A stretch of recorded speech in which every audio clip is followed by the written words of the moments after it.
ఈ టెక్స్ట్ వెనకాలకి ఎలా వెళ్తుంది? ఈ టెక్స్ట్ ఇలా వెనక్కి వెళ్తుంది. Hi friends, welcome back to our YouTube channel. Friends, రెండో వీడియోతో మీ ముందుకు వచ్చేసాను. ఫ్రెండ్స్, డెమో అయితే చూశారు కదా. మనం కూడా టెక్స్ట్ని ఈ విధంగా బ్యాక్ ఎలా పంపించాలో ఈ వీడియోలో తెలుసుకుందాం. ఫ్రెండ్స్, వీడియో స్క్రిప్ట్ చేయకుండా ఆఖరి వరకు చూడండి. వీడియో ఎలా యాడ్ చేయాలో మీకు ఎక్స్ప్లెయిన్ చేస్తాను. వీడియోలోకి వెళ్ళే ముందు మీకు అందరికీ ఒక చిన్న రిక్వెస్ట్, నా వీడియోస్కి లైక్ చేయండి, షేర్ చేయండి, నా ఛానల్ సబ్స్క్రైబ్ చేసుకోండి. ఇక ఆ వీడియోలోకి వెళ్దాం. ఇప్పుడు వీడియోని ఒకసారి ప్లే చేసి చూసుకుందాం. ఈ పర్సన్ ఇక్కడ వచ్చి కూర్చుంటారు కదా, అక్కడ స్టాప్ చేసి టెక్స్ట్ని టైప్ చేసుకుందాం. టెక్స్ట్ పైన ట్యాప్ చేసి టెక్స్ట్ని టైప్ చేసుకుందాం. టైప్ చేసుకున్న తర్వాత టిక్ మార్క్ పైన ట్యాప్ చేసి బ్యాక్ వచ్చేసేయాలి.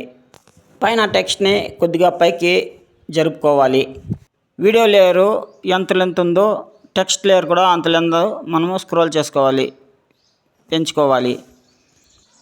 ఇప్పుడు మనము టెక్స్ట్కి కీ ఫ్రేమ్ అప్లై చేసుకోవాలి. పైన టెక్స్ట్ ఉంది కదా, దాన్ని ఇటువైపుకి జరుపుకోవాలి కనపడకుండా. నెక్స్ట్ కీ ఫ్రేమ్ పైన ట్యాప్ చేసి ఆ టెక్స్ట్ని సెంటర్కి తీసుకురావాలి. ఇప్పుడు వీడియోని ప్లే చేసి ఆ పర్సన్ చెయ్యి పైకి లేపుతాడు కదా, అక్కడికి స్టాప్ చేసి కీ ఫ్రేమ్ పైన ట్యాప్ చేసి వీడియో లేయర్ కొద్దిగా ఫ్రంట్కి జరిపి ఆ టెక్స్ట్ని మనము పైకి జరుపుకోవాలి. అక్కడ ఆ పర్సన్ చెయ్యి పైకి లేపుతున్నాడు కదా, అక్కడి వరకు మనము ఈ టెక్స్ట్ని పైకి జరుపుకోవాలి. నెక్స్ట్ వీడియో కొద్దిగా ఫ్రంట్కి జరిపి లేయర్ని పైన టెక్స్ట్ని కొద్దిగా కిందకి తీసుకురావాలి. నెక్స్ట్ ఈ వీడియోని ఇప్పుడు ఎక్స్పోర్ట్ చేసుకుందాం.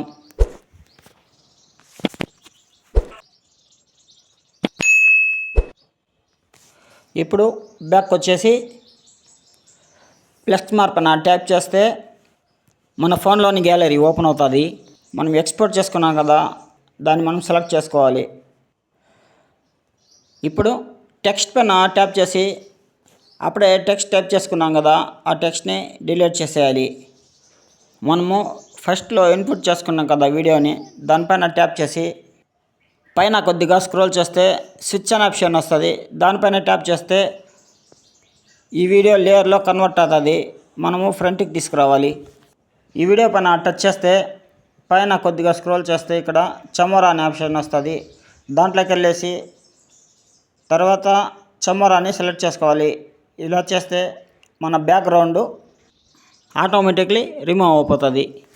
ఇప్పుడు బ్యాక్ వచ్చేసి వీడియోని ఒకసారి ప్లే చేసి ఆ టెక్స్ట్ పైకి వెళ్తుంది కదా, అక్కడి వరకు స్టాప్ చేసి పై లేయర్ పైన ట్యాప్ చేసి అక్కడి వరకు మనము స్ప్లిట్ చేసి డిలీట్ చేసేయాలి ఫ్రంట్ పార్ట్ని.